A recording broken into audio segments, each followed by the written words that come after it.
Olá, mulheres! Estamos aqui para mais um episódio da série O que é Ser Mulher na Sua Pele, mais uma vez com uma musa maravilhosa, com a Vivi Duarte. Ela que é fundadora do Plano Feminino, que é uma consultoria que ajuda marcas a se posicionarem diante do público feminino. É criadora também do Plano de Menina, que é uma iniciativa, uma ONG que ajuda meninas de baixa renda a se empoderarem. Isso. Além disso, é mãe e é avó.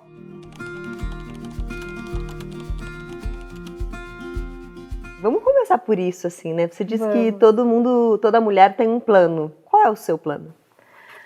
Eu tô adorando estar aqui com vocês, então que bom que a gente tá juntas.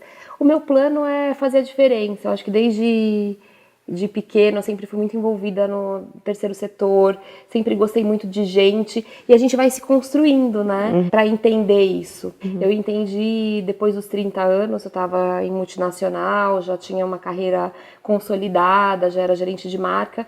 Eu entendi que eu queria mais, que eu não queria apenas colocar campanha na rua, eu queria fazer algo para o outro, né? E isso veio muito por meio da comunicação mesmo. Começou com querer buscar para a comunicação uma narrativa mais inclusiva. Então, dentro das empresas, eu começava a tentar colocar um casting mais diverso, colocar uma mulher negra, falar com mulheres que realmente compravam o produto e não desqualificar essa mulher da classe C, né? E aí foi se construindo, então, a minha vida empreendedora. Saí de multinacional, comecei a trabalhar com consultoria, com plano feminino, né? Comecei a iniciar empreendendo. E de empreender, eu entendi que também dava para fazer um pouco mais. Então, hoje a gente faz esse trabalho de inclusão e narrativa para a publicidade, menos tóxica, né? E mais inclusiva mesmo e diversa. E eu criei uma ONG, que é o Instituto Plano de Menina, para falar com meninas da periferia, meninas que eu fui um dia, né? Eu digo que eu hackeei o sistema, porque por meio da educação e por meio de oportunidades que eu tive. Então hoje, se eu moro bem, se eu tenho bom estudo, se eu pude passar por tudo que eu passei hoje de experiência, de privilégio, foi por meio dessas oportunidades. Esse Instituto Plano de Menina é para conectar meninas, né? Ser uma ponte para que meninas de periferia tenham acesso mais rápido à informação, a esse empoderamento, esse reconhecimento como potência, né? Que vai além da publicidade, né? Acho que trabalhar com a publicidade, inclusive, é importante.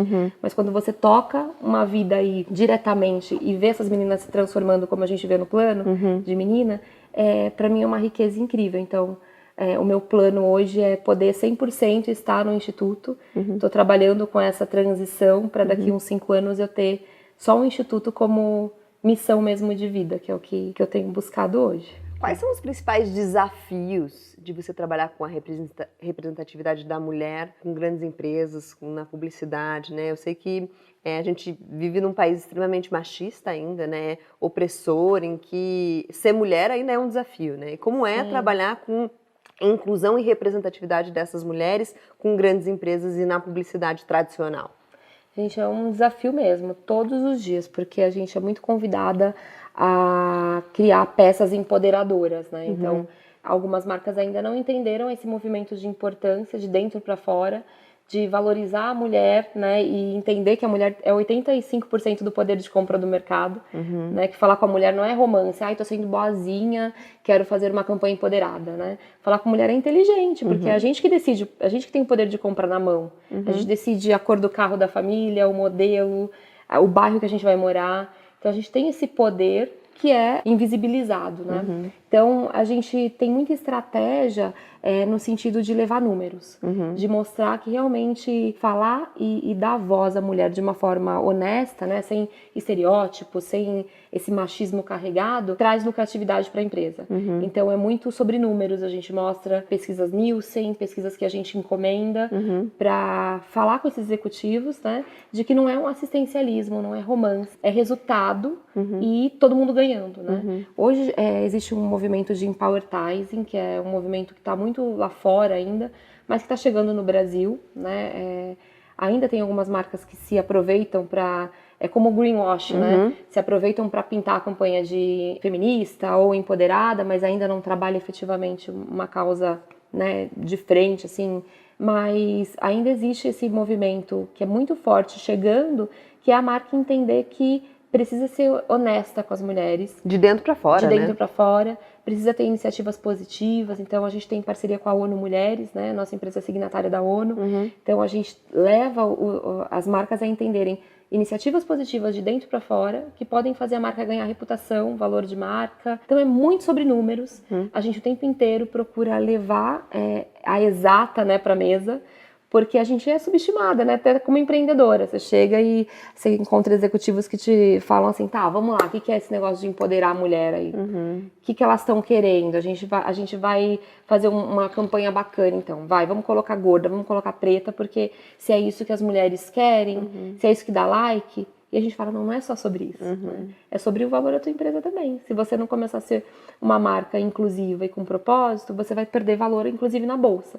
E a gente leva esses cases de marcas que já perderam, tanta marca, né, que já perdeu aí, já derrubou campanha aí porque não soube falar direito com mulher. Os executivos ainda precisam sentir no bolso, né? O que é isso? Bolso, Né? sempre. Não adianta. Sempre. Eu imagino que no plano de meninos os desafios sejam outros. Sim. Né? Quais são os principais desafios de trabalhar com meninas de baixa renda, da periferia, de inclusão na nossa sociedade, de oportunidades e tudo mais? Eu estava até vindo para cá e eu vi uma reportagem no Pantanal, que eles estavam fazendo um desfile, uma passarela de doação com crianças, meninos e meninas que desfilavam enquanto pessoas queriam adotar essas crianças, sabe?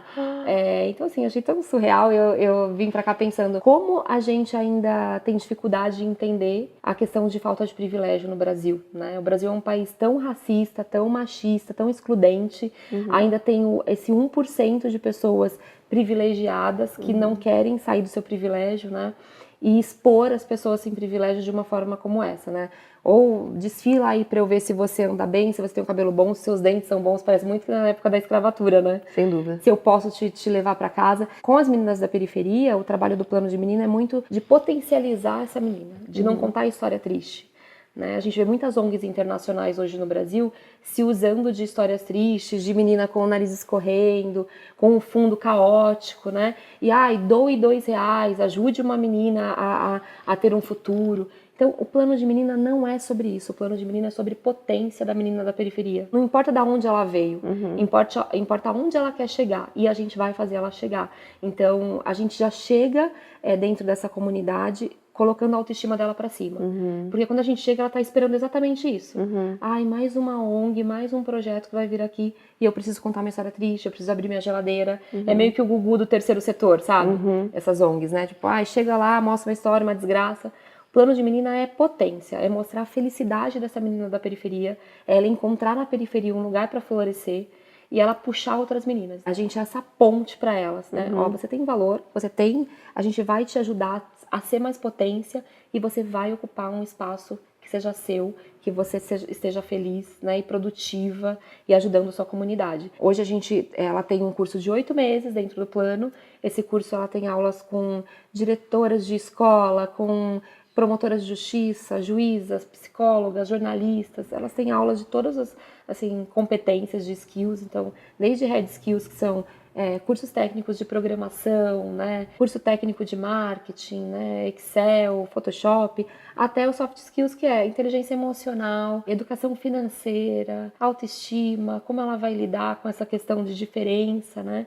Depois desses 8 meses, ela entra no banco de talentos do plano e a gente conecta essa menina em parceria com a Espro, com a Unilever, com grandes empresas que são nossas parceiras, e ela se torna um jovem aprendiz dessas empresas. A gente precisa olhar mais para a periferia como potência, né? A periferia, ela é o grande motor também da sociedade. A classe C está aí o tempo inteiro consumindo, a gente não vai para fora. Eu falo a gente porque eu ainda me vejo na classe C, por mais que eu já more, já seja uma classe média, considerada classe média alta, eu tô o dia inteiro, o tempo inteiro, circulando dentro do Capão Redondo, do Grajaú, então eu saí desse lugar, né? Então eu ainda me vejo ali porque eu quero fazer muito por essas pessoas, mas de uma forma não assistencialista, de uma forma de vamos junto, vamos construir juntos, né? É muito legal você estar falando sobre potência, porque essa é a nossa palavra de ordem, né? Quando a gente fala de potência orgástica, a gente está falando de potência de ser mulher, a gente está falando de algo que só um corpo feminino, só uma identidade feminina é capaz de acessar sobre ser mulher. E muito do que a gente fala aqui é de resgatar algo que nos foi tolhido por anos e anos e anos, séculos e séculos e séculos,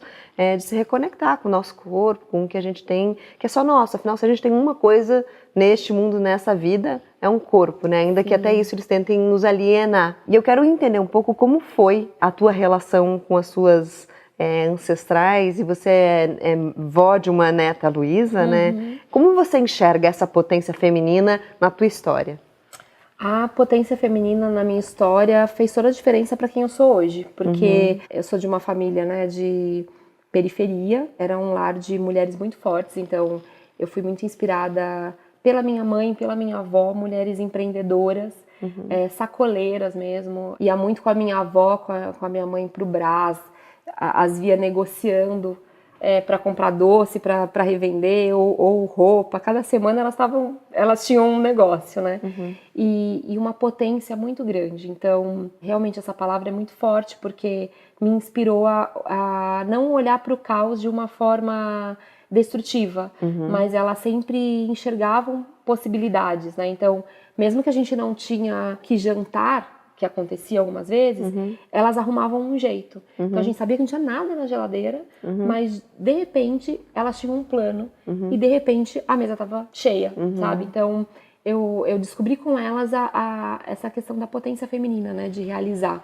E elas sempre muito certas, assim, de quem elas eram, né, do corpo delas, da força delas presentes nos lugares.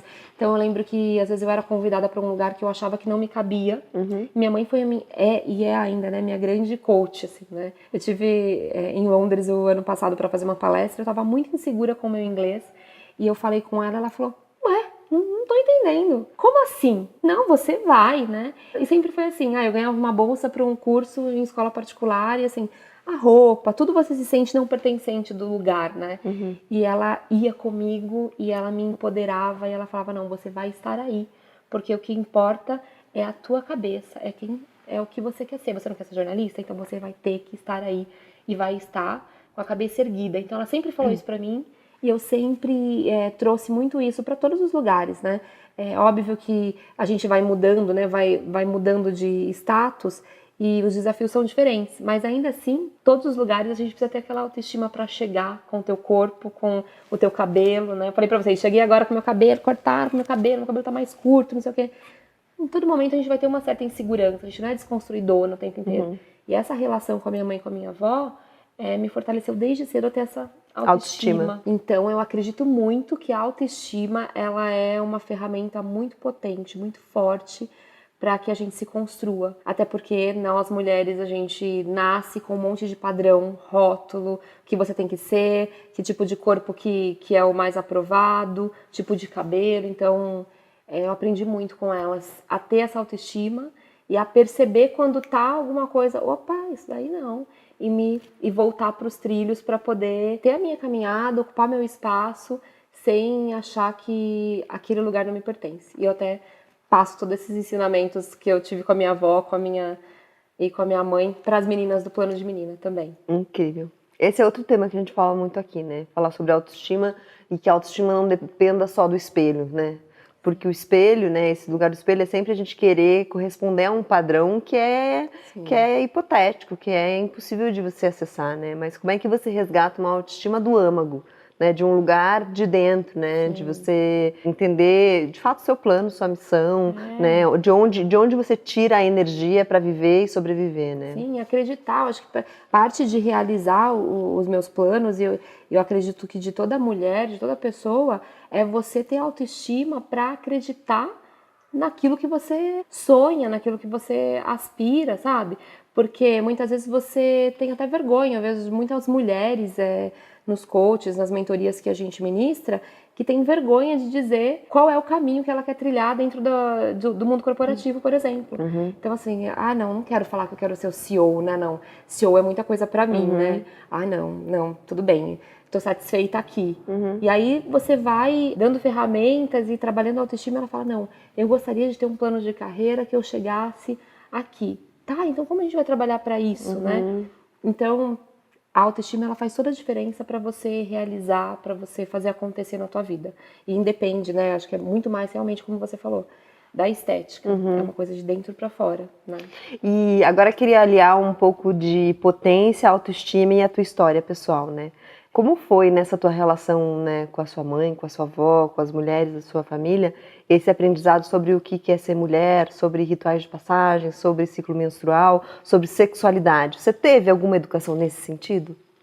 Eu tive muito pouca educação nesse sentido. Por mais que elas fossem potentes, que elas fossem mulheres à frente da época delas, assim, muito batalhadoras, ainda tinha um tabu muito grande em relação à sexualidade, em relação a, né, eu lembro que eu menstruei com 11 anos e eu lembro que a minha mãe, né, olha, agora você ficou mocinha, a gente precisa agora entender como vai ser. Então, ela demorou para me dizer o que significava aquilo, né? Ela foi falando em doses homeopáticas, então, assim, que ela teve muita dificuldade em conversar comigo sobre sexualidade.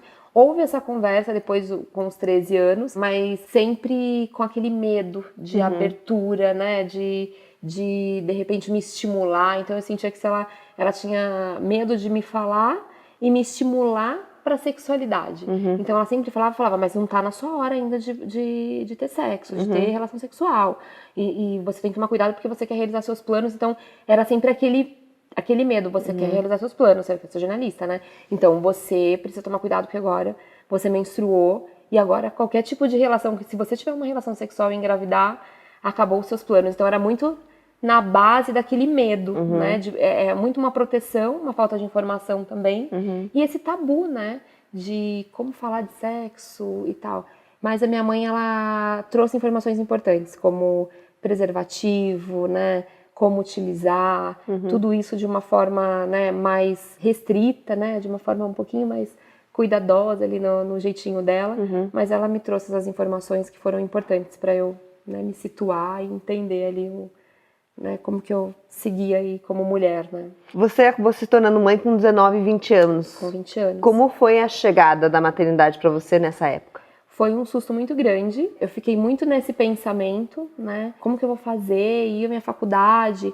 Então, inicialmente eu fiquei muito assustada, mas eu tive um parceiro também, né, que é meu marido até hoje, né? Então a gente estava muito juntos, assim, estudando, fazendo planos. Então também tive essa parceria que me deu mais tranquilidade, mas passei muita questão também de olhares de fora. Então tinha muitas pessoas que falavam, nossa, lutou tanto, né, para poder chegar, e agora essa menina que começou a conseguir acessar alguma coisa, falava tanto que queria ser e acontecer, e ela lá, tá acabando junto como as outras meninas que nasceram igual, né, no mesmo lugar que ela. Então eu tinha muita vergonha, né, vergonha de contar para as pessoas. Então alguém perguntava, nossa, mas você tá grávida? E fazia já aquela cara, e eu já tinha vontade de chorar, né, um desespero, 20 anos, né, mas eu fui, tive muita ajuda de especialistas mesmo. Eu comecei a fazer terapia cedo, tive uma orientação da minha mãe, né, para isso, então isso me ajudou demais a entender que os meus planos não estavam falidos e que as coisas iam acontecer de uma forma diferente, mas iam acontecer. Então, desde cedo eu tive também esse apoio psicológico e tudo que me ajudou muito, né? E também essa estrutura familiar. Era uma estrutura muito forte, né? Mais uma vez de mulheres, né? Muito potentes, assim, que não olhavam para o caos, olhavam sempre para frente. Então, isso me fortaleceu muito. Eu tive esse privilégio de ter esse parceiro que já tinha também uma estrutura para poder nos ajudar, né? Ali a ter esse tempo. E uma família que me deu esse suporte, né? Diferente de muitas meninas, muitas adolescentes que vieram estão ali na quebrada, são julgadas, são subestimadas porque estão grávidas, param e interrompem todos os sonhos, né? Então, tudo que eu passei na minha vida, na minha história, eu procuro resgatar para levar como potência para o meu projeto. Por isso que eu acredito muito nessa missão com as meninas. Porque quando eu olho a minha história, eu fico pensando, poxa, o quanto que eu fui privilegiada e o quanto que eu fui a exceção, né? Porque tudo foi acontecendo, né? E tudo podia não ter dado certo, né? Pode ser que aconteçam coisas que a gente não planeja, né? Eu tinha um plano, né? E no meio do caminho veio uma criança. Como a gente reconfigurar tudo isso e não desistir do teu plano, né? Sem dúvida. Porque, de certa forma, a gente pode entender que, para a grande maioria das mulheres que não vivem esses privilégios todos, a maternidade vem como um fardo, né? Sim. Mas ela também pode vir como um grande fortalecimento, Total, né? Da sua meu potência e da sua mulheridade, da Sim. sua capacidade de colocar a sua criação no mundo, né? Com Porque não tem certeza. forma mais tangível do que essa, Sim. né? Do que ter um filho. Nossa, meu filho com certeza, ele me deu muito mais gás, muito mais força para poder avançar nos meus sonhos. Hoje a minha relação com meu filho é incrível, eu sou avó, né? Ele também teve filho cedo, mas é um cara muito privilegiado, então tá no 3º ano da faculdade, tem uma pessoa, né? A gente tem um profissional para ajudar a cuidar da neném, as famílias ali, né? Mais estruturada, trabalha numa multinacional já, né?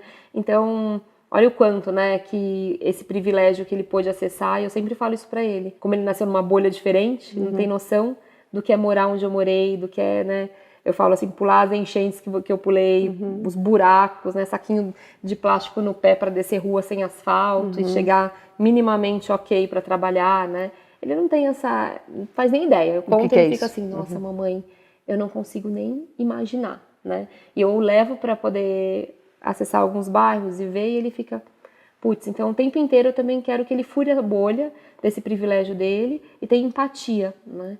Porque é isso, né? É sobre sempre a gente ter empatia pelo outro, sempre ter essa construção positiva e não ficar nesse conforto de privilégio sem saber o que fazer com o privilégio que você tem na mão. Mas para mim foi muito importante ter construído tudo isso e ver que eu consegui acessar um lugar que meu filho agora pode nadar de braçada, né? O cara fala inglês fluente, o cara tá numa multinacional, tem 19 anos, né? Participa de várias coisas que eu falo, caramba, era tudo que... Eu tava começando ainda a fazer a faculdade, ele já tá, né? Acabando. E eu fico imaginando a minha neta, né? Essa próxima geração que eu também quero poder ver ainda mais longe, né? Então, quanto que é importante a gente acreditar. E eu gosto de usar essa palavra, né? Pode parecer forte, mas hackear o sistema mesmo, porque o sistema todo é construído para que as pessoas que estão na periferia continuem na periferia, continuem da ponte para lá. Então, quanto é importante empoderar meninas e mais meninas serem essas Vivianezinhas e mais fortes e mais potentes e voando muito mais longe que eu, pra gente conseguir misturar isso, né? E mudar uma realidade, né? Mudar uma realidade, né? A gente falou muito aqui sobre potência, sobre autoestima, sobre ser mulher. Hoje, onde você expressa a sua máxima potência? Quais são os momentos que você fala assim, essa é a minha maior potência? Gente, eu não tenho como fugir muito do plano de menina. Ontem a gente teve um workshop que chama Close Certo. E o workshop, a atividade era o Me Dá Uma Licença, né? E assim, uma gritaria, porque a gente usa psicodrama, a gente usa esquete de teatro, né? E aquela gritaria assim de, tudo que eu não mereço, eu não quero isso. E aquela coisa, as meninas de 13 anos falando, eu não mereço amizade tóxica, eu não mereço macho embuste, eu não mereço não gostar do meu corpo, do jeito que ele é, e pegando no corpo dela. E assim, eu comecei a chorar, que eu falei, cara, isso aqui é muito forte, sabe? São coisas simples, mas que ninguém conta pra gente quando a gente é pequena, né? Eu tive anorexia na adolescência, né? Porque o meu quadril, o meu peitão e tal. E assim, só via Gisele Bündchen, né, em capas da revistinha Querida. Você lembra da revistinha Querida? Né? E era só as meninas bem magrelas e tal, que não mudou muito, né? Agora que a gente tá conseguindo um pouquinho de avanço. Então, eu parava de comer porque eu achava que assim o meu quadril ia diminuir e tal. Assim, vestia 34, meu quadril ainda tava lá. Esquelética e meu quadril ainda tava lá. Até aprender a lidar com o meu corpo. E vendo meninas, desde cedo, aprendendo a lidar com as potências, com o corpo delas, o que elas querem, o que elas não querem.